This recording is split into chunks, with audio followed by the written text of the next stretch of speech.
మనం ఇంతకుముందు వీడియోలో ఫోన్ పోతే ఎలా కంప్లైంట్ చేయాలి అనే విషయం తెలుసుకోవడం జరిగింది.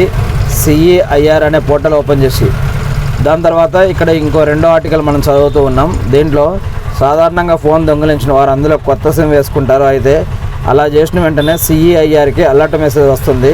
ఫోన్లో వేసిన కొత్త సిమ్కు కూడా మెసేజ్ వెళ్తుంది. దీంతో ఫోన్ ఎక్కడుందో పోలీసులకు సులువుగా తెలుస్తుంది. పోలీసులు వెంటనే ఆ నెంబర్కు కాల్ చేసి విషయాన్ని వివరిస్తారు. దీంతో ఫోన్ దొరికిన వ్యక్తి ఆ ఫోన్ను తిరిగి ఇవ్వాల్సి ఉంటుంది.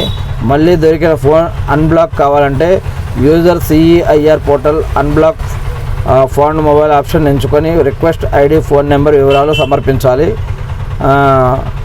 కొందరు కాస్ట్లీ ఫోన్లను సెకండ్ హ్యాండ్లో తక్కువ ధరకు కొనుగోలు చేస్తుంటారు. అయితే అలా కొనుగోలు చేసేటప్పుడు జాగ్రత్త పడాలి. ఇంకా ఇంకో కొన్ని వివరాలు ఇక్కడ ఉన్నాయి. ఇంట్రెస్ట్ ఉన్నవారు చూడగలరు.